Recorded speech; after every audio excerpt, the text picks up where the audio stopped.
মুসা আলাইহিস সালাতু ওয়াস সালাম যখন নদী পার হয়ে গেলেন, ফেরাউন ডুবে গেল, তখন আল্লাহ মুসা আলাইহিস সালাতু ওয়াস সালামের কওমকে বিভিন্নভাবে পরীক্ষা করলেন। কিন্তু এই কওম তো গোলাম কওম, আর মুসা আলাইহিস সালাম তো স্বাধীন মানুষ, নেতা মানুষ। তো এই গোলাম কওমকে বলা হলো কি, জেরুজালেম বিজয় করতে হবে। তখন বানু ইসরায়েলরা কি বলল, ইজহাব আনতা ওয়া রাব্বুকা ফাকাতিলা, আপনি আর আপনার আল্লাহ গিয়ে যুদ্ধ করেন, আমরা পারবো না। তখন দুইজন মানুষ বলেছিল যে আমরা দুইজন হলেও যুদ্ধ করব। এই দুইজনের ইমান বিল গায়েবে ইয়াকিন ছিল, এই জন্য জেরুজালেমের শক্তিশালী আমালেকা গোত্রের বিরুদ্ধে এরা যুদ্ধ করতে রাজি হয়েছে। এই দুইজনের একজন ইউশা বিন নুন। 40 বছরের আযাব অবতীর্ণ হলো, ইয়াতিহুনা ফিল আরজি আরবাউনা সানা। 40 বছরের আযাবের মধ্যে মুসা আলাইহিস সালাম মারা গেলেন। পরবর্তী নবী হলো ইউশা বিন নুন। ইউশা বিন নুন নবী হওয়ার পর বানু ইসরায়েলকে বলল, যা ভুল হওয়ার হয়েছে, এবার চলো জেরুজালেম বিজয়ে যুদ্ধ করতে হবে। জেরুজালেম বিজয়ে যুদ্ধ শুরু হলো। যুদ্ধের এক পর্যায়ে শুক্রবারের দিন বিকেলবেলা ইউশা বিন নুন আল্লাহকে বলছে, সূর্যের দিকে তাকিয়ে বলছে, আল্লাহ সূর্যকে থামিয়ে দিতে হবে। কেন সূর্যকে থামিয়ে দিতে হবে? আর 1-2 ঘন্টা পর সূর্য ডুবে গেলে শনিবার শুরু হবে, আর শনিবার মুসা আলাইহিস সালামের দিনে যুদ্ধ নিষিদ্ধ। আর যুদ্ধ বন্ধ হয়ে গেলে আবার সেই শক্তি, সেই সামর্থ্য বিজয় অর্জনের মতো ফিরিয়ে আনা কঠিন। এখন আমরা বিজয়ের দ্বার প্রান্তে চলে এসেছি, এই ধাক্কায় শেষ করে দিতে। অতএব আল্লাহ তুমি সূর্য থামিয়ে দাও। এখন আপনি কল্পনা করেন, একটা সাধারণ মানুষের ব্রেনে এটি ঢুকবেই না যে সূর্য কেমনে থামতে পারে। ইউশা বিন নুনের ইমান বিল গায়েব কোন পর্যায়ে আছে, কোন শীর্ষস্থানে আছে, যে এটা ওনার কাছে অন্টুর ব্যাপার, এটা ওনার কাছে একটা স্বাভাবিক ব্যাপার। কেননা উনি গায়েবে ইয়াকিন রাখে যে পৃথিবী আমরা চোখে দেখি, এই পৃথিবী আসল পৃথিবী নয়। গায়েবে ইয়াকিন ওনার কোন লেভেলে, যে উনি ইনস্ট্যান্ট বলে দিচ্ছে সূর্য থামিয়ে দিতে হবে, যুদ্ধ আজকে এখানে শেষ করতে হবে। এই লেভেলের ইয়াকিন যতক্ষণ অর্জিত না হবে ততক্ষণ সম্ভব নয়। তো ইউশা বিন নুন আল্লাহকে বললেন, আল্লাহ সূর্য থামিয়ে দিতে হবে। আল্লাহ বললেন, ঠিক আছে, সূর্য থামিয়ে দিলাম। সহিহ বুখারীর হাদিস, 1 দিন 2 দিন, কেউ বলেছে 3 দিন, কেউ বলেছে 4 ঘন্টা 5 ঘন্টা, যতক্ষণই হোক আল্লাহ সুবহানাহু ওয়া তাআলা সূর্যকে থামিয়ে রেখেছিলেন বিজয় সমাপ্ত না হওয়া পর্যন্ত। বলেন আল্লাহু আকবার। তাহলে এখন বলেন, ইউশা বিন নুন যখন বিজয়ী হচ্ছে এই আমালেকা গোত্রের উপর, তখন দুনিয়াবি লজিকে বিজয় অসম্ভব। কেন আমালেকা গোত্রদের এক একজনের দেহই ছিল 10 তলা 15 তলার সমান, এত শক্তিশালী। এই জন্য এরা ভয়ে যুদ্ধ করতে চায়। 40 বছর আগে মুসা আলাইহিস সালামের সময় দুনিয়ার লজিকে যুদ্ধ সম্ভব নয়। দুইজন যুদ্ধ করতে চেয়েছিল কেন? ওরা গায়েবের লজিকে যুদ্ধ করতে চেয়েছিল, যে মুসলমানের বিজয় গায়েবী মদদে সম্ভব, এর বাইরে মুসলমানের বিজয় সম্ভব নয়। দুনিয়ার সিস্টেমে মুসলমানদের বিজয় অসম্ভব, গায়েবের সহযোগিতায় বিজয় সম্ভব। মুসা আলাইহিস সালাম, ফেরাউন ডুবে যাবে, মুসা আলাইহিস সালাম বিজয়ী হবে, এটা পৃথিবীর কোনো লজিকে সম্ভব নয়। কেন আজকের এই যমুনার চরের কৃষকের চেয়ে বেশি দুর্বল মুসা আলাইহিস সালাম, আর আজকের ডোনাল্ড ট্রাম্পের চেয়ে বেশি শক্তিশালী ফেরাউন। কেমনে বিজয় সম্ভব? অসম্ভব। কিন্তু সম্ভবের একটাই রাস্তা আছে, সেটা হচ্ছে গায়েবী মদদ। যেই দিন তালুত এবং দাউদ আলাইহিস সালাতু ওয়াস সালাম জেরুজালেম বিজয়ের জন্য রওনা দিয়েছে, এটা আরেক যুদ্ধ রওনা দিয়েছে, সেই দিন আল্লাহ বলেছে, আজ তোমাদের পরীক্ষা করব, নদী পার হতে হবে, কেউ নদীর পানি পান করতে পারবে না। সংক্ষেপে সংক্ষেপে বলতেছে, তো নদীর পানি পান না করে পার হতে সক্ষম হয়েছে 300 জন। এই 300 বা 313 জন মানুষ সামনে এরকম হাজার হাজার মানুষ দেখে ভড়কে গেছে, যে কেমনে এই যুদ্ধ সম্ভব, যেখানে আমরা মাত্র হাতে গোনা 200-300 জন, আর আমাদের সামনে উপস্থিত হয়েছে লক্ষ লক্ষ জন। তখন আল্লাহ কোরআনে বলেছে, কাম মিন ফিআতিন কালিলাতিন গালাবাত ফিআতান কাসীরাতাম বিইজনিল্লাহ। কত দুর্বল জাতিকে আল্লাহ তার গায়েবী মদদে বিজয় দিয়েছে। বলেন আল্লাহু আকবার। তাহলে ওই দিন দাউদ আর তালুত বিজয়ী হচ্ছে দুনিয়ার লজিকে না গায়েবী মদদে? বলেন গায়েবী মদদে। চলে আসেন আমাদের নবী মুহাম্মদ সাল্লাল্লাহু আলাইহি ওয়াসাল্লামের কাছে। মুহাম্মদ সাল্লাল্লাহু আলাইহি ওয়াসাল্লাম যেদিন বদরে, মুহাম্মদ সাল্লাল্লাহু আলাইহি ওয়াসাল্লাম যেদিন উহুদে, মুহাম্মদ সাল্লাল্লাহু আলাইহি ওয়াসাল্লাম যেদিন খন্দকে, কেউ বলতে পারবে না যে মুহাম্মদ সাল্লাল্লাহু আলাইহি ওয়াসাল্লাম ওই দিন শক্তিশালী। দুনিয়ার লজিকে মুহাম্মদ সাল্লাল্লাহু আলাইহি ওয়াসাল্লাম সেদিন দুর্বল। খন্দক যেদিন ঘেরাও করে রেখেছে, ওই দিন 10,000 সমগ্র আরবের, মক্কা সহ সমগ্র আরবের সকল গোত্র একত্রিত হয়ে, এই জন্য এই যুদ্ধের নাম আহজাব, মানে এখানে বিশাল জোট তৈরি হয়েছে। হাজামাল আহজাব, সারা আরব একত্রিত হয়েছে মদিনাকে মাটির সাথে মিশিয়ে দেওয়ার জন্য। আর ওই দিন মদিনায় মুহাম্মদ সাল্লাল্লাহু আলাইহি ওয়াসাল্লামের সাহাবীদের সংখ্যা 700 থেকে 1000। আর মদিনার মধ্যে যারা ইহুদি গোত্র আছে 3টে, তারা ভিতর থেকে গাদ্দারি করে আছে, বাহিরের কাফের মুশরিকদের সাথে চুক্তি করে আছে যে তোমরা কোনো মতে মোহাম্মদকে পরাজিত করো, লাস্ট টাইমে যা সহযোগিতা করা লাগবে মদিনার ভিতর থেকে সকল সহযোগিতা আমরা করব। ভিতরে শত্রু, বাইরে শত্রু। দুনিয়ার লজিকে বদরের যুদ্ধে বিজয় সম্ভব নয়, দুনিয়ার লজিকে অহুদের যুদ্ধে বিজয় সম্ভব নয়, দুনিয়ার লজিকে খন্দকের যুদ্ধে বিজয় সম্ভব নয়, নবী মোহাম্মদের জন্য সম্ভব নয়। আমরা তো বহুদূরের কথা, নবী মোহাম্মদ সাল্লাল্লাহু আলাইহি ওয়াসাল্লাম দুনিয়াবী শক্তি দিয়ে বিজয় অর্জন করতে পারবে না। তো মোহাম্মদ সাল্লাম বদর, উহুদ, খন্দকে বিজয়ী হয়েছে কিসের মদদে? গায়েবী মদদে। একমাত্র যুদ্ধ যেই যুদ্ধে সাহাবীরা মনে করেছিল যে আমরা দুনিয়াবী দিক থেকে শক্তিশালী আছি, এই যুদ্ধের নাম হুনাইনের যুদ্ধ। হুনাইনের যুদ্ধে মক্কা বিজয়ের পরে যুদ্ধটা হয়েছিল, অনেক নতুন মুসলমান হয়েছে, যুদ্ধের মাঠে দেখা গেছে কাফেরদের সংখ্যা কম, মুসলমানদের সংখ্যা অনেক বেশি। তো সাহাবীদের মধ্যে দুনিয়ার উপর ভরসা চলে এসেছে। বদরে, উহুদে, খন্দকে ভরসা ছিল আল্লাহর উপর, গায়েবী মদদের উপর। আর হুনাইনে যখন দেখেছে সংখ্যা বেশি, তখন ভরসা কিসের উপর? দুনিয়ার উপর। যখনই ভরসা শুরু হয়েছে দুনিয়ার উপর, পরাজয় শুরু হয়েছে। ইতিহাস পড়ে যাবে, হুনাইনে শুরুর দিকে ছিল পরাজয়, জিততে পারে। যখন মোহাম্মদ সাল্লাল্লাহু আলাইহি সাল্লাম তার ঘোড়া থেকে লাফ দিয়ে বললেন, আনাবনু আব্দুল মুত্তালিব আনান নাবিয়্যুল কাযিব, আরে আমাকে চিনো, আমি আব্দুল মুত্তালিবের ছেলে, আমাকে চেনো, আমি কোনো মিথ্যুক নবী নই।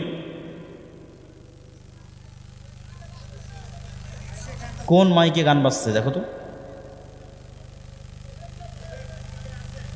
কোন মাইকে কেউ FM ধরে আছো নাকি?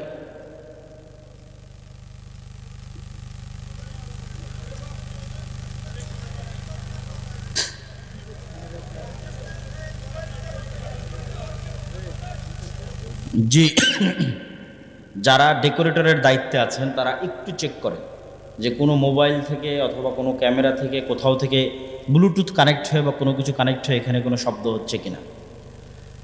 তো আমরা বলছিলাম মুহাম্মদ সাল্লাল্লাহু আলাইহি ওয়াসাল্লামের কথা, যে একমাত্র যুদ্ধ যেই যুদ্ধে মুসলমানদের সংখ্যা বেশি ছিল, কাফেরদের সংখ্যা কম ছিল, ওই যুদ্ধে পরাজিত হয়ে যাচ্ছিল। যখন আবার ভরসা গায়েবের উপর চলে গেছে, তখন আবার বিজয় শুরু হয়েছে। তো সারমর্ম সামারি কথা কি? আরও দুটো যুদ্ধের কথা শুনে রাখা। সুলতান সালাহুদ্দিন আইয়ুবী যখন হিত্তিনের যুদ্ধে জেরুজালেম বিজয় করবে, তখন ইউরোপের ক্রুসেডারদের চেয়ে সালাহুদ্দিন আইয়ুবী দুর্বল। আইনে জালুতে যখন জহিরুদ্দিন আল বেরবাস হালাকু খা চেঙ্গিস খাঁকে পরাজিত করবে, তখন হালাকু খা চেঙ্গিস খাঁর সামনে দাঁড়াতে পারবে এরকম পৃথিবীর কোনো সেনাবাহিনী ছিল না। মুসলমানদের রাজধানী বাগদাদকে মাটির সাথে মিশিয়ে দিয়ে মিশরে গেছে হালাকু খা চেঙ্গিস খা, কে আর দাঁড়াবে? আব্বাসীয় খলিফারাই দাঁড়াতে পারেনি, কে দাঁড়াবে? কিন্তু জহিরুদ্দিন আল বেরবাস তখন দুর্বল, হালাকু খা চেঙ্গিস খা শক্তিশালী। তাহলে যত বিজয় মুসলমানদের ইতিহাসে সংঘটিত হয়েছে, একটা বিজয়ও মুসলমানেরা শক্তিশালী অবস্থায় বিজয়ী হয়েছে, দুনিয়ার লজিকে বিজয়ী হয়েছে, এটা নাই ইতিহাসের কথা। একদম নবীদের থেকে শুরু করে আজ পর্যন্ত, মুহাম্মদ সাল্লাল্লাহু আলাইহি ওয়াসাল্লাম থেকে শুরু করে আজ পর্যন্ত, বরং প্রত্যেক বিজয়ে দুনিয়ার লজিকে মুসলমানেরা দুর্বল, বিজয়ী হয়েছে গায়েবী মদদে। এই জন্য গায়েবের ওপর ইয়াকিন লাগবে। গায়েবের একটা ছোট্ট পয়েন্ট বলে আমরা বক্তব্যের দ্বিতীয় পয়েন্টে চলে যাই। সেটা হচ্ছে গায়েবের একটা বড় মাধ্যম, দ্বিতীয় ইমানের অংশ হচ্ছে মালাইকা, ফেরেশতা। আল ইমান বিল মালাইকা, আমানতু বিল্লাহি ওয়া মালাইকাতিহি, ফেরেশতাদের উপর ইমান। দেখেন সাহাবীরা রাসূল সাল্লাল্লাহু আলাইহি ওয়াসাল্লামের সাথে যখন ছিল, তখন ফেরেশতাদের অস্তিত্বের সাথে তাদের কানেকশন এত মজবুত, এত শক্তিশালী, এত স্বচ্ছ, এত বেশি ছিল যে আমরা আজকে আমাদের অন্তরে তো ইমানই নাই যে আমরা ফেরেশতা আছে এটা বিশ্বাস করি, ইমানই নাই। তার তুলনায় সাহাবীদের ইমান যদি আপনি দেখেন আশ্চর্য। দুই একটা বলি, সাদ বিন মুআজ খন্দকের যুদ্ধে শহীদ হয়েছে। রাসূল সাল্লাল্লাহু আলাইহি ওয়াসাল্লাম বললেন, শাহিদাহু সাবউনা আলফাম মিনাল মালাইকা। সাদ বিন মুআজের জানাজায় 70,000-এরও বেশি ফেরেশতা অংশগ্রহণ করেছে। বলেন আল্লাহু আকবার। 70,000 মানে কত, কল্পনা করা যায়? সাহাবীরা যেই জানাজায় অংশগ্রহণ করেছে, ওই জানাজায় 70,000 ফেরেশতা অংশগ্রহণ করেছে আসমান থেকে নেমে। সাদ বিন মুআজের জানাজার লাশের খাটলি উঠানো যাচ্ছিল না, ফেরেশতার আধিক্যের কারণে লাশ ভারী হয়েছিল। রাসূল সাল্লাল্লাহু আলাইহি ওয়াসাল্লামের হাদিস। জাবের বিন আব্দুল্লাহ উহুদের যুদ্ধে মারা গেছে। জাবের বিন আব্দুল্লাহর পিতা। জাবের বিন আব্দুল্লাহ বলছে, আমার পিতা উহুদের যুদ্ধে মারা যাওয়ার পর আমি কাঁদছিলাম। তো রাসূল সাল্লাল্লাহু আলাইহি ওয়াসাল্লাম বললেন, কেন কাঁদতেছো? মা জালাতিল মালাইকাতু তুজিল্লু বিআজনিহাতিহা, তোমার পিতার লাশকে ফেরেশতারা ছায়া দিয়ে রেখেছে। বলেন আল্লাহু আকবার। তিলহুল মালাইকা, হানজালাকে ইতিমধ্যে ফেরেশতারা গোসল দিয়ে ফেলেছে। তাহলে ফেরেশতাদের সাথে সাহাবীদের কানেক্টিভিটি দেখে যে কতটা তারা ফেরেশতাদের অস্তিত্বের সাথে রিলেটেড, কানেক্টেড হচ্ছে। বদরের যুদ্ধে সাহাবী বলতেছে, আমার ডানে এবং আমার বামে রজুলান, দুইজন ব্যক্তি যাদের পোশাকে সাদা পোশাক, ইউকাতিলুনা আশাদ্দাল কিতাল মা রাআইতুহুমা ক্বাবলু ওয়ালা বাদ, আমি তাদেরকে জীবনে আগে কোনো দিন দেখিনি, পরে কোনো দিন দেখিনি। তারা ভয়ঙ্করভাবে যুদ্ধ করতেছিল। আল্লাহর নবীকে এসে বললাম, এইরকম দুইজন ব্যক্তি যুদ্ধ করতেছে। রাসূলুল্লাহ সাল্লাল্লাহু আলাইহি ওয়াসাল্লাম বললেন, এরা দুইজন হচ্ছে স্বয়ং জিবরাইল আর স্বয়ং মিকাইল। স্বয়ং জিবরাইল এবং মিকাইল যুদ্ধের মাঠে অবতীর্ণ হয়েছে। এগুলো শুধু হাদিস নয়, আল্লাহ সুবহানাহু ওয়া তাআলা নিজে কোরআনেও বলেছে, কোরআনের আয়াতটাও বলবে, হাদিসে আরও দুই একটা বলবে।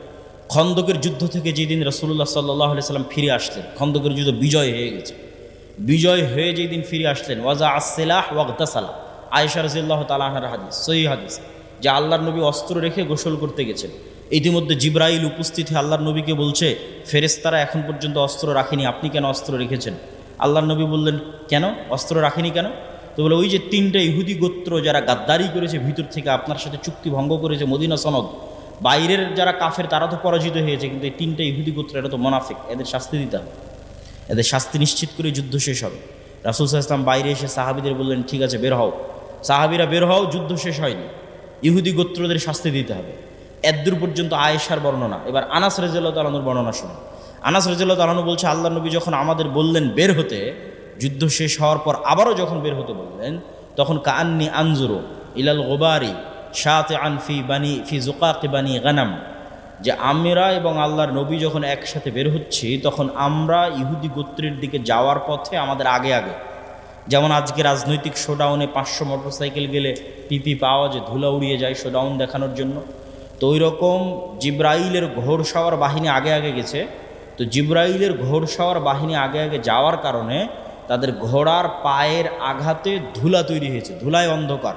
তো আনাস রাদিয়াল্লাহু তাআলা বলছেন, আমরা যে যাচ্ছি, তো আমাদের আগে আগে জিবরাইলের ফেরেশতাদের ঘোড়সাওয়ার বাহিনীর পায়ের আঘাতে ধুলায় অন্ধকার হয়ে আছে। বলেন আল্লাহু আকবার। এরকম অসংখ্য বর্ণনা পেশ করা যাবে, যেখানে সাহাবীরা সরাসরি ফেরেশতাদের সাথে ইন্টারাকশন করতেছে। এবং আল্লাহ সুবহানাহু ওয়া তাআলা নিজে কোরআন মাজিদে বলছেন, আন্নী মুমিদ্দুকুম ফাস্তাজাবা লাকুম রাব্বুকুম বিআন্নী মুমিদ্দুকুম আলফাম মিনাল মালাইকা মুরদিফিন, যে তোমাদের প্রতিপালক তোমাদের ডাকে সাড়া দিয়েছে, তোমাদের ডাকে সাড়া দিয়ে কখনো 1000, কখনো 3000, কখনো 5000 ফেরেশতা অবতীর্ণ করেছে যুদ্ধের মাঠে তোমাদের সহযোগিতা করার জন্য। তাহলে গায়েবের একটা বড় পাঠ হচ্ছে ফেরেশতা। ফেরেশতাদের উপর সাহাবীদের ঈমান কেমন ছিল, কতটা তারা ফেরেশতাদের সাথে জীবন্ত এবং বাস্তব ছিল তাদের কানেকশন। একদিন মসজিদে নববীতে রাসূলুল্লাহ সাল্লাল্লাহু আলাইহি ওয়াসাল্লাম বসে আছে, জিবরাইল উপস্থিত হয়েছেন মানুষের রূপে। আল্লাহর নবীকে বলছেন, মাল ইসলাম, ইসলাম কি? মাল ঈমান, ঈমান কি? মাল ইহসান, ইহসান কি? এগুলো জিজ্ঞেস করে উত্তর নিয়ে চলে গেলেন। আল্লাহর নবী বললেন, জানো কে এসেছিল? না, আমরা তো জানি না কে এসেছিল। জিবরাইল এসেছিল তোমাদেরকে দিন শেখানোর জন্য। এরকম অসংখ্য ঘটনায় পরিপূর্ণ হয়ে আছে, যেখানে দেখবেন সকাল সন্ধ্যা সাহাবী এবং নবীদের ইন্টারাকশন ফেরেশতাদের সাথে। রাসূল সাল্লাল্লাহু আলাইহি সাল্লাম বলছেন, আজকে আমার বাড়িতে জিবরাইল আসেনি। কেন আসেনি? বাড়িতে ছবি আছে। লা তাদখুলুল মালাইকাতু ফি বাইতিন ফিহি সুওয়ার আও কালব, যে বাড়িতে ছবি আছে, কুকুর লালিত পালিত হয়, ওই বাড়িতে ফেরেশতা প্রবেশ করে না। রাসূলুল্লাহ সাল্লাল্লাহু আলাইহি সাল্লাম বলছেন, জিবরাইল আমাকে এত নসিহা করে মেসওয়াক করার জন্য, মেসওয়াক করতে করতে মাড়ি ছিলে গেছে, কেননা আমার মুখের গন্ধে জিবরাইলের কষ্ট হয়। রাসূল সাল্লাল্লাহু আলাইহি সাল্লাম বলেছেন, তোমরা মসজিদে পেঁয়াজ এবং রসুন মুখে দিয়ে খেয়ে যেও না, কেননা পেঁয়াজ এবং রসুনের গন্ধে ফেরেশতাদের কষ্ট হয়। তাহলে এখন আপনি বলেন যে আপনাদের গাইবান্ধার মানুষ যারা বিড়ি সিগারেট খান, তাদের মুখের গন্ধে কি ফেরেশতা আসে নাকি? তো কে আসে? শয়তান আসে। ওই মুখে কে আসে? শয়তান আসে। ওই মুখে কে পেশাব করে? ওই মুখে কে পায়খানা করে? এগুলো বাস্তব, এগুলো প্রত্যেকটা in Real life, in reality. এগুলোই গায়েব, কিন্তু এগুলোই বাস্তব। এগুলোর উপর ইয়াকিন অর্জন করাই হচ্ছে ঈমান। এমন একটা বাড়ি, যে বাড়িতে আপনারা আছেন, যে বাড়িতে না ঢোকার সময় কেউ সালাম দেয়, না বের হওয়ার সময় কেউ সালাম দেয়, না ওই বাড়িতে কেউ কোনোদিন কোরআন তেলাওয়াত করে, না ওই বাড়ির সদস্যরা সালাত আদায় করে, তাহলে আপনি বলেন ওই বাড়িতে সবসময় কে আছে? শয়তান আছে। আর এমন একটা বাড়ি সালাম দিয়ে প্রবেশ করে, সালাম দিয়ে বের হয়, কোরআন তেলাওয়াত করে, 5 ওয়াক্ত সালাত আদায় করে, তাহলে ওই বাড়ি যেমন এখানে লাইট জ্বলতেছে, এই এলাকাটা আলোকিত হয়ে আছে, গায়েবে ওই বাড়িটা নূরের আলোয় আলোকিত হয়ে আছে। কেন? ওখানে ফেরেশতারা একত্রিত হয়ে আছে, ফেরেশতারা একত্রিত হয়ে আছে। সম্মানিত উপস্থিতি, তাহলে ফেরেশতাদের অস্তিত্বের উপর ইয়াকিন, এটা ইমানের একটা বড় পার্ট। এবং ফেরেশতা এবং শয়তান এই দুটো আমাদের সাথে এত বেশিভাবে জড়িত, এত বেশিভাবে যুক্ত, যে আমি যদি বলি আপনার বাপ মা, আপনার পিতামাতা, আপনার সন্তান সন্ততি, আপনার স্ত্রী পুত্র আপনার সাথে যতটা যুক্ত, তার চেয়ে বেশি যুক্ত ফেরেশতা এবং শয়তান, তাহলে বাড়াবাড়ি হবে না। কেন বাড়াবাড়ি হবে না? আদম আলাইহিসসালাতু ওয়াসসালামকে যখন আল্লাহ সুবহানাহু ওয়া তাআলা সৃষ্টি করেছে, তখন আদম আলাইহিসসালাতু ওয়াসসালাম সৃষ্টির পরে আল্লাহ বলেন, আদম এই যে এটা তোমার বউ, এটা তোমার বাপ মা, এটা তোমার ছেলে মেয়ে না। আদম আলাইহিসসালাম সৃষ্টির পরে সর্বপ্রথম কোনো মানুষের সাথে পরিচিত হয়। আদম আলাইহিসসালাম সৃষ্টির পরে ভিন্ন জগতের, গায়েবের জগতের দুটো প্রাণীর সাথে পরিচিত হয়েছে, একটার নাম ফেরেশতা, একটার নাম জিন। তাহলে মানুষের অস্তিত্বের সাথে মানুষের অস্তিত্ব আগে না ফেরেশতার শয়তানের অস্তিত্ব আগে? বলেন, ফেরেশতার শয়তানের অস্তিত্ব আগে। তাহলে আপনার সাথে আপনার বাপ মায়ের অস্তিত্ব, আপনার ছেলে মেয়ে স্ত্রী পুত্রের অস্তিত্ব আগে, না আপনার সাথে ফেরেশতার শয়তান আছে এটা আগে? ফেরেশতার শয়তান আছে এটা। কেন? আপনি যখন প্রথম সৃষ্টি হয়েছেন তখন আপনিও সৃষ্টি হওয়ার পর আগে ফেরেশতাকে দেখেছেন আর শয়তানকে দেখেছেন। এই জন্য এইটাই হলো গায়েব। এইটা যত আপনি জানবেন, গায়েবের লজিকগুলো যত জানবেন, গায়েবের কার্যকরণের সূত্র যত জানবেন, তত গায়েবের মদদ পাওয়ার রাস্তা আপনার জন্য উন্মুক্ত হবে। সম্মানিত উপস্থিতি, বক্তের দ্বিতীয় পয়েন্টে চলে যান, যেহেতু সময় অল্প। দ্বিতীয় পয়েন্ট আমরা বলেছি নেতৃত্বের বিকাশ। গোলামির অপরপিঠ নেতা। নেতা নন মানে গোলাম, গোলাম নন মানে নেতা।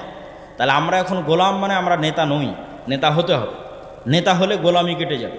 এখন বিশ্বের নেতা অন্যরা আছে, আমরা বিশ্বের গোলাম আছি। বিশ্বের নেতা হলে আমাদের গোলামি কেটে যাবে, অন্যরা গোলাম হবে। তো আমরা যদি বিশ্বের নেতা হতে চাই, তাহলে নেতৃত্বের বীজ কি রোপণ করলে নেতা তৈরি হবে? কি বপন করলে, ধানের চারা, অমুকের চারা, এগুলো কোনটা রোপণ করলে কি হয় খুব ভালো জানে। তো কি রোপণ করলে, কি বপন করলে নেতা তৈরি হয়? সেটার নাম ন্যায়পরায়ণতা, সেটার নাম সত্যবাদিতা, সেটার নাম আমানতদারিতা, সেটার নাম ধৈর্যশীলতা। এই 3-4টে দিয়ে নেতা তৈরি হয়। পৃথিবীতে যত নবী রাসূল এসেছে, সকল নবী রাসূল জন্মগত সত্যবাদী, আমানতদার, ন্যায়পরায়ণ এবং ধৈর্যশীল। কিন্তু আমাদের মুসলমানদের অবস্থা হচ্ছে, আলেম ওলামা থেকে শুরু করে আমরা নিজেরা থেকেও শুরু করে, যে আমরাও নেতৃত্বের অযোগ্য। আমরা নিজেরা থেকে শুরু করে, সবাই থেকে শুরু করে আমি বলতেছি যে মুসলমানদের আজকের সবচেয়ে বড় সমস্যা কি?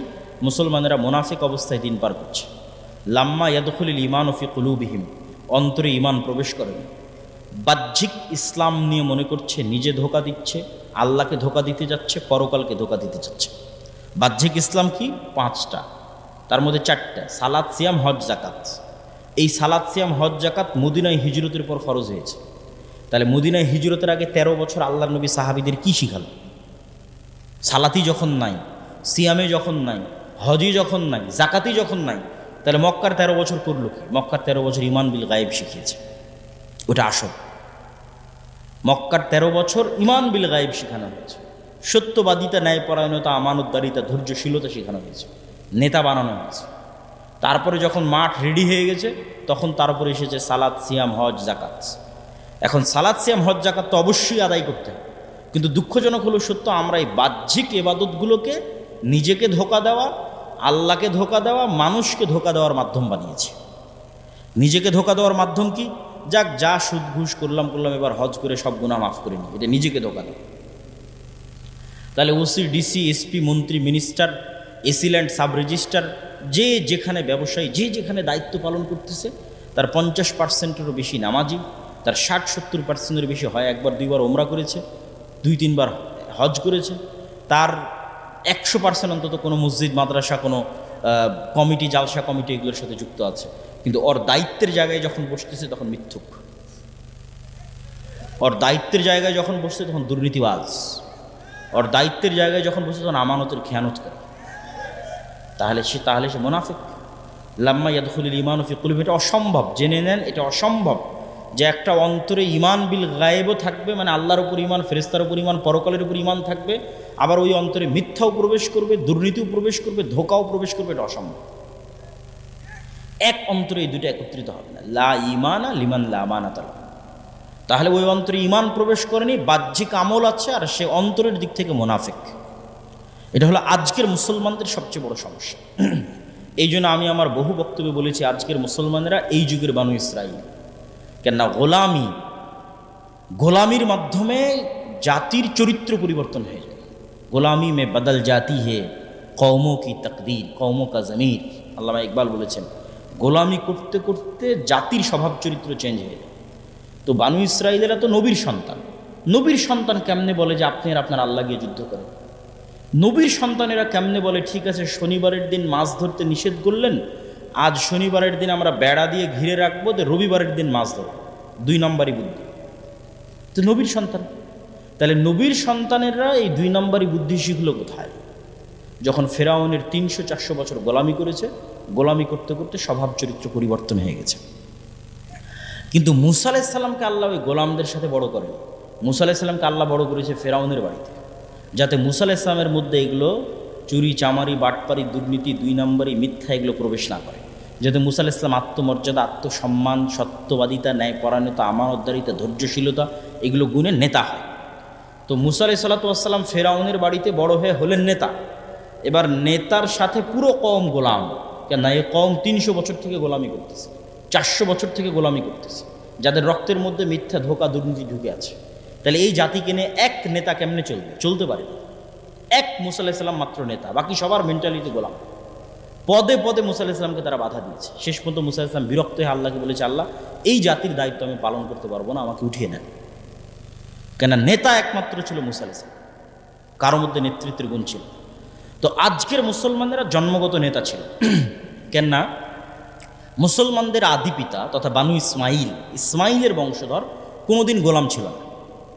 ফলত ইসমাইলের বংশধর পুরোটাই জন্মগত নেতা।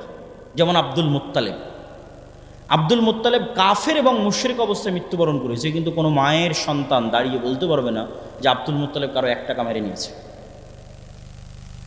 কেউ দাঁড়িয়ে বলতে পারবে না যে আব্দুল মুত্তালেব এখানে ধোঁকাবাজি করেছে। আব্দুল মুত্তালেবের ছেলে আবু তালেব, আলী রাদিয়াল্লাহু তাআলা আনহুর পিতা, কাফের এবং মুশরিক অবস্থায় মৃত্যুবরণ করেছে, কিন্তু কেউ দাঁড়িয়ে বলতে পারবে না যে আবু তালেব কারো 1 টাকার তসরুফ করেছে, আবু তালেব কারো উপর অন্যায়ভাবে জুলুম করেছে, আবু তালেব কাউকে ধোঁকা দিয়েছে। কেন এরা কোনোদিন গোলাম হয়নি, এরা জন্মগত নেতা, এরা কুরাইশ, এরা ইসমাইলের সন্তান, এরা জন্মগত নেতা। আবু সুফিয়ান প্রত্যেক যুদ্ধে মুহাম্মদ সাল্লাল্লাহু আলাইহি ওয়াসাল্লামের বিরুদ্ধে, বদরে মুহাম্মদ সাল্লাল্লাহু আলাইহি ওয়াসাল্লামের বিরুদ্ধে, উহুদে মুহাম্মদ সাল্লাল্লাহু আলাইহি ওয়াসাল্লামের বিরুদ্ধে, খন্দকে মুহাম্মদ সাল্লাল্লাহু আলাইহি ওয়াসাল্লামের বিরুদ্ধে নেতা, তথা কাফের মুশরিকদের সর্দার, আর একদিকে মুসলমানদের সর্দার মুহাম্মদ সাল্লাল্লাহু আলাইহি ওয়াসাল্লাম। এই আবু সুফিয়ানকে যখন বাদশাহ হিরাক্লিয়াস জেরুজালেমে জিজ্ঞেস করছে মুহাম্মদ সাল্লাল্লাহু আলাইহি ওয়াসাল্লাম সম্পর্কে, তখন রেকর্ডার নাই, লাইভ নাই, ক্যামেরা নাই, কিচ্ছু নাই, তাও আবু সুফিয়ান মিথ্যা বলেনি, একটা শব্দ মিথ্যা বলেনি। কেন এরা কুরাইশ, এরা ইসমাইলের সন্তান, এরা কোনোদিন কারো গোলামি করেনি। এদের জন্মগত স্বভাব ছিল নেতৃত্বের স্বভাব। ছিল মুশরিক, ছিল কাফের, কিন্তু গুণ ছিল নেতৃত্বের।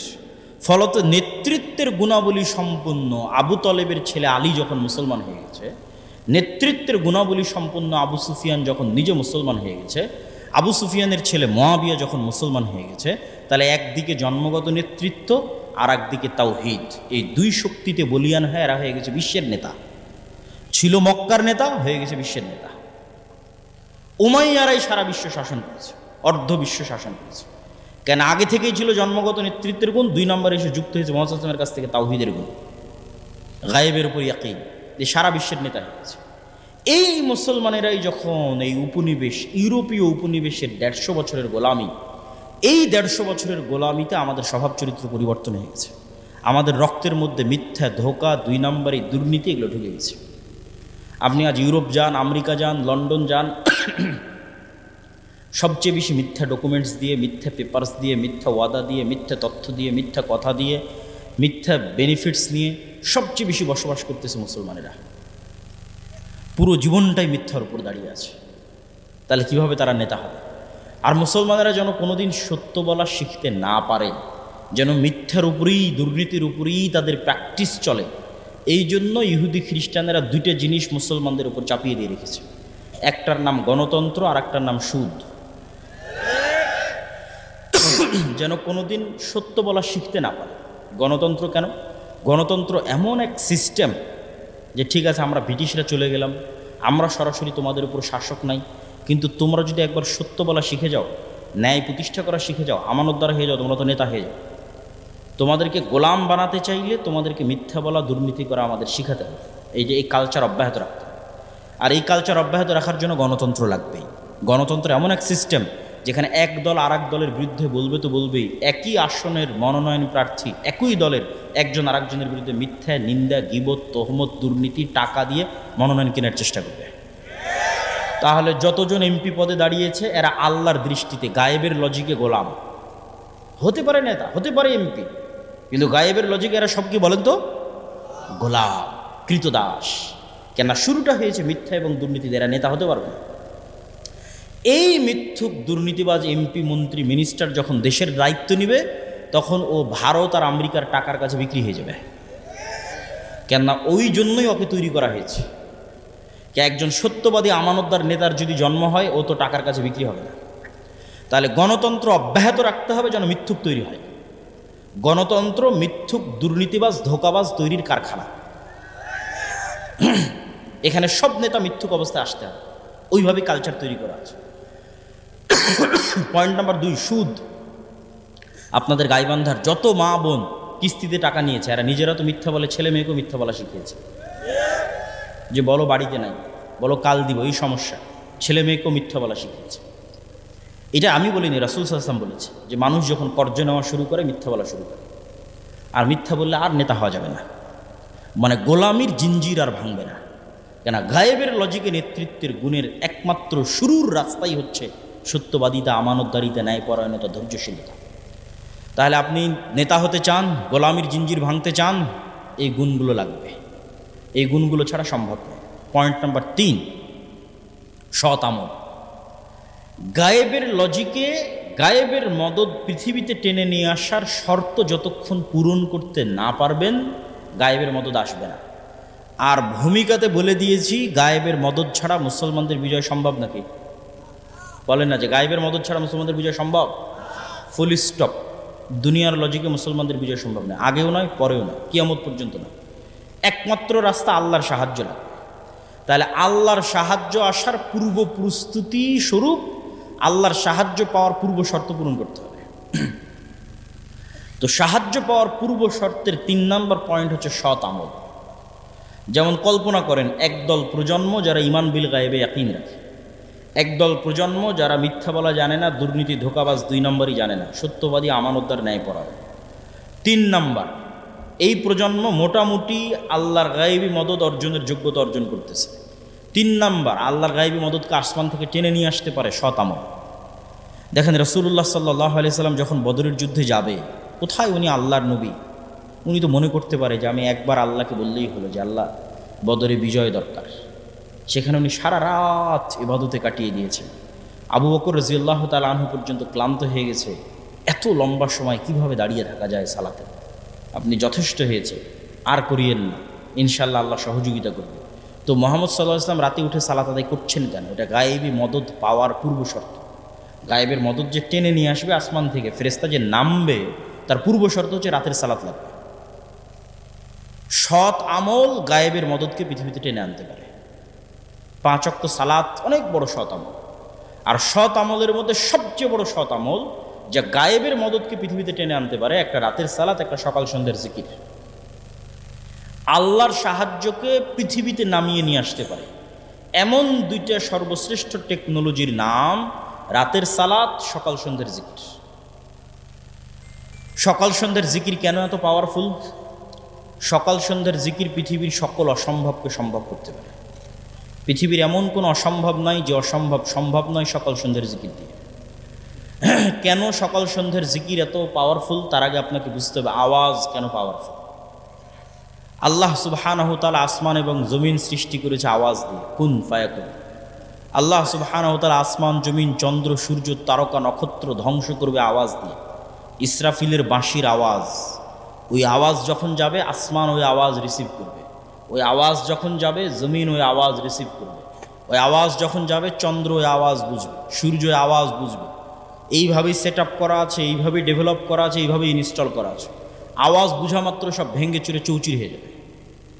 আওয়াজ সবচেয়ে পাওয়ারফুল, আওয়াজ সবচেয়ে শক্তিশালী। তার আর একটা প্রমাণ নেই, ইউসাব্বিহু লিল্লাহি মা ফিস সামাওয়াতি ওয়া মা ফিল আরজ। আসমান জমিন এবং তার মধ্যে যা কিছু আছে এটা কিন্তু গায়েব। আপনাকে গায়েবের নলেজ দিচ্ছে, গায়েবের লজিক দিচ্ছে। আল্লাহ কি বলছেন? আসমান জমিন এবং তার মধ্যে যা কিছু আছে তার প্রত্যেকটা জীব জন্তু, জড়বস্তু, জড় পদার্থ, পশু পাখি, পোকা মাকড়, ধুলা বালি, মাটি, কাপড় চোপড় সব আল্লাহর তাসবিহ পাঠ করে। তাহলে ওই আউর পলও আল্লাহ তাসবিহ পাঠ করতেছে, এই টিস্যু আল্লাহ তাসবিহ পাঠ করতেছে, এই কাঠও আল্লাহ তাসবিহ পাঠ করতেছে। তাহলে এগুলো সবগুলো থেকে আওয়াজ বের হচ্ছে, আওয়াজ।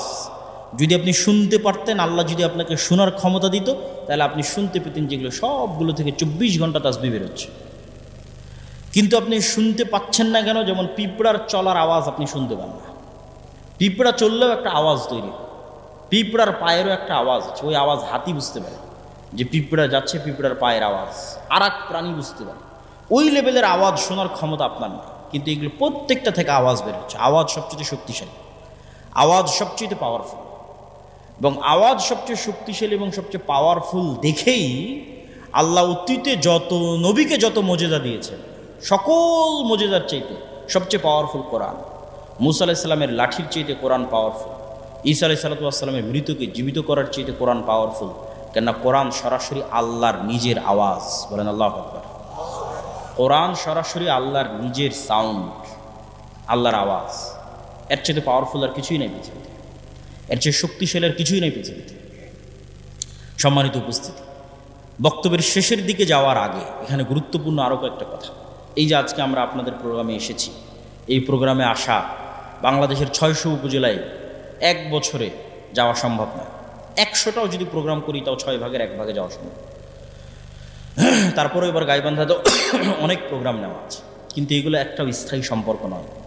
এই 1 ঘন্টার বক্তব্য দিয়ে আমি আপনাকে কি শিখাবো? না দোয়া, না কালাম, না উজু, না সালাত, কিছুই শেখানো সম্ভব নয়। দিনের মৌলিক বেসিক জ্ঞান শেখার জন্য অবশ্যই মসজিদ ভিত্তিক মক্তব তৈরি করতে হবে। আব্দুর রহিম বিন আব্দুর রাজ্জাকও আপনাদের এই শাখাটা অঞ্চলে মক্তবের সফর দিয়ে গেছে। এই মক্তবের শিক্ষকগুলোকে জামিয়া সালাফিয়া ডাঙ্গিপাড়া, পাওয়া, রাজশাহীতে আর দাওয়া ইলাল্লাহর অধীনে ট্রেনিংয়ে পাঠাতে হবে। প্রতিনিয়ত ট্রেনিং চলতেছে। এখন পর্যন্ত প্রায় 700 মক্তব ট্রেনিং নিয়েছে। এই মক্তবগুলোর মধ্যে আন্তঃমক্তব প্রতিযোগিতা হচ্ছে, যেটা এনটিভিতে রমজানে প্রচারিত হয়। প্রায় 50 থেকে 60 লক্ষ টাকা বাজেট। এগুলোতে কোনো মাদ্রাসার ছাত্র অংশগ্রহণ করবেন, আপনাদের গ্রামের মক্তবের ছেলেমেয়েরা অংশগ্রহণ করবে। এই স্থায়ী সম্পর্কটা খুব জরুরি। এই একদিনের বক্তব্যে আমি শান্তি পাই না, কিন্তু যখন কল্পনা করি যে আমি দিন শেখানোর জন্য যে বইটা লিখেছি, তালিমুদ্দিন বা আদর্শ শিক্ষা, মক্তবের বাচ্চাদের দিন শেখানোর জন্য, ওইটার থেকে প্রতিদিন যদি কোনো মক্তবে কেউ দিন শেখানোর চেষ্টা করে, আমার বিশ্বাস ওই বাচ্চার মগজে মৃত্যু পর্যন্ত দিন স্থায়ীভাবে গেঁথে যাবে। ওইটা আমার কাছে, আমার নিজের কাছে প্রশান্তিদায়ক, যেটা একটা সাদাকায়ে জারিয়া। আমাদের কায়দা থেকে ট্রেনিং নিয়ে এসে যদি কোরআন পড়ায়, ওটা একটা সাদাকায়ে জারিয়া। এখানে আর আমি কতটুকু সাদাকায়ে জারিয়া করতে পারব? এই মক্তবগুলোর সাথে সম্পৃক্ত হতে হবে। 2 নম্বর, আমাদের সাথে অসংখ্য মাদ্রাসা আল জামিয়া সালাফের সাথে মুআদালা ভুক্ত হিসেবে পরিচালিত হচ্ছে। আজকেরটাও যেমন আছে, আশেপাশে আরও কয়েকটা শিক্ষা প্রতিষ্ঠান আছে। এবং সরাসরি নিবরাস ইসলাম রিসার্চ ফাউন্ডেশন বা আল জামিয়া সালাফের হয়ে সরাসরি আমাদের পরিচালনায় তালুক ঘোড়াবান্ধা, যেটা সালাফিয়া রহমানিয়া মাদ্রাসা, সেটাও আপনাদের কাছে, সেখানেও প্রোগ্রাম আছে। 18 তারিখ শাইখ আব্দুর রাজ্জাক বিন ইউসুফ আসবে ওই প্রোগ্রামে। এই প্রতিষ্ঠানগুলোর সাথে আপনাদের সম্পৃক্ততা বাড়াতে হবে। 3 নম্বর হচ্ছে, আমাদের যে বই পুস্তকগুলো আছে, যেমন আজকে যে বক্তব্যটা দিচ্ছি, যে বক্তব্যটা শেষ করব, এই বক্তব্যটা পুরোটাই লিখিত আকারে আল্লাহর পথে যাত্রা বয়ে আছে। হয়তো এতটা এইভাবে একটার পর একটা যেভাবে বলতেছে এইভাবে নাই, কিন্তু সবগুলোর দলিল সহ লিখিত আকারে আল্লাহর পথে যাত্রা, যেটা নতুন বই, এটা ঈমান বিল গায়বে ইয়াকিন তৈরি করার জন্যই লেখা। আজকে এই বইটা সম্ভবত নাই, কেনা বইটা শেষ হয়ে গেছে, বাজারেই নাই। এই বইটা অনলাইন থেকে খুঁজে আপনাদের অর্ডার দিয়ে বইটি পড়ার উদাত্ত আহ্বান জানাচ্ছি। পাশাপাশি শাইখ আব্দুর রাজ্জাক বিন ইউসুফের যে বইগুলো আছে, উপদেশ, সালাতের বই, দোয়ার বই, এই বইগুলোকে আপনারা মূল্যায়ন করবেন। এবং 1000 প্রশ্নোত্তরের একটা বই আছে, ফতোয়ার, যেখানে তায়াম্মুম বলেন, উজু বলেন, ফরজ গোসল বলেন, হাইজ নেফাস বলেন, সালাত বলেন, সালাতের একদম শেষ পর্যন্ত 1000 প্রশ্নোত্তর। এমন কোনো প্রশ্ন নাই যার উত্তর নাই। এই বইগুলোকে আপনারা মূল্যায়ন করবেন। আর যেটা মূল্যায়ন না করে যেতে পাবেন না, সেটার নাম মাসিক আল ইতিসাল। এই এত ব্যস্ততার মধ্যে, প্রতিদিন এত প্রোগ্রামের মধ্যে আমি নিজে 3টা প্রবন্ধ লিখি মাসিক আল ইতিসাল। একটা সম্পাদকীয় লিখি, একটা মিন্নাতুল বাড়ি লিখি, একটা স্বাভাবিক একটা প্রবন্ধ লিখি। এই মাসিক আল ইতিসাম যদি আপনারা মূল্যায়ন না করেন, তাহলে আপনাদের সাথে আমাদের স্থায়ী যোগাযোগ নাই। আপনারা যারা শিক্ষিত মানুষ, পড়তে চান, আমাদের লাস্ট পয়েন্ট শিক্ষা এবং জ্ঞান, সেটা সম্পর্কে বলবো, তখন বুঝবেন শিক্ষা জ্ঞানের গুরুত্ব কী। তো এই মাসিক আল ইতিসামকে মূল্যায়ন করবেন। আমরা কি বলছিলাম, সকাল সন্ধ্যার জিকির পৃথিবীর এমন কোনো অসম্ভব নাই যা সম্ভব করতে পারে না। সকাল সন্ধ্যার জিকির এমন কোনো অসম্ভব নাই যা সম্ভব করতে পারে না। যেমন জাকারিয়া আলাইহিস সালাতু ওয়াস সালাম বলছেন, আল্লাহ আমার সন্তান দরকার, বন্ধা স্ত্রী, তিনি বৃদ্ধ, কেমনে সম্ভবে অসম্ভবকে সম্ভব করা? আল্লাহ বললেন, এই অসম্ভব সম্ভব হওয়ার রাস্তা হচ্ছে তুমি সকাল সন্ধ্যায় জিকির করবা। জিকির আওয়াজ তৈরি করে, এবং জিকিরের সবচেয়ে মজার পাঠ কি জানেন? জিকিরের সবচেয়ে মজার পাঠ, দোয়া তো আমরা সবাই করি, দোয়াতে নিজের স্বার্থটা বেশি থাকে, আর জিকিরে কিন্তু কিছুই চাওয়া থাকে না। আপনি বললেন লা ইলাহা ইল্লাল্লাহ, এর মধ্যে কি চাওয়া আছে? কিছুই চাওয়া নেই। আপনি বললেন লা ইলাহা ইল্লাল্লাহু ওয়াহদাহু লা শারীকা লাহু লাহুল মুলকু ওয়া লাহুল হামদু ওয়া হুয়া আলা কুল্লি শাইইন কাদির, এর মধ্যে কি চাইলেন? কিছু চান না। আপনি বললেন লা হাওলা ওয়ালা কুওয়াতা ইল্লা বিল্লাহ, এর মধ্যে কি চাইলেন? কিচ্ছু চান না। আপনি বললেন সুবহানাল্লাহি ওয়া বিহামদিহি সুবহানাল্লাহিল আযীম, এর মধ্যে কি চাইলেন? কিচ্ছু চান না। আপনি বললেন সুবহানাল্লাহ আলহামদুলিল্লাহ আল্লাহু আকবার, কি চাইলেন? কিচ্ছু চান না। এই জন্য দোয়ার চাইতেও পাওয়ারফুল হচ্ছে জিকির। কেননা দোয়াতে মানুষের নিজের ব্যক্তি স্বার্থ একটু হলো কাজ করে, যে আল্লাহ আমার এটা দরকার, আমার এটা দরকার, আমার এটা দরকার। আর যখন আপনি জিকির করতেছেন তখন পুরোটাই নিঃস্বার্থভাবে আল্লাহর জন্য। এবং সব ফেরেশতাদের বৈশিষ্ট্য জিকির, আসমান জমিন জীব জন্তু পশু পাখি সবাই আল্লাহ সুবহানাহু ওয়া তাআলার জিকির করে, মানে তাসবিহ পাঠ করে। এই জন্য তাসবিহ পাঠ খুবই গুরুত্বপূর্ণ, খুবই পাওয়ারফুল। সকাল সন্ধ্যা, সকাল সন্ধ্যা মানে ফজরের পর থেকে সূর্য ওঠা পর্যন্ত, আর সন্ধ্যা মানে সূর্য ডুবার পরে নয়, সন্ধ্যা মানে আসর থেকে সূর্য ডুবা পর্যন্ত। এটি একটি হারানো আমল যা আমাদের আদায় করা উচিত। পয়েন্ট নাম্বার 4, মুসলমানদের বিজয়ের জন্য 4 নম্বর পয়েন্ট, শিক্ষা এবং জ্ঞান। মুসলমানরা গোলামি থেকে মুক্তি পাবে, স্বাধীন হবে, নেতা হবে।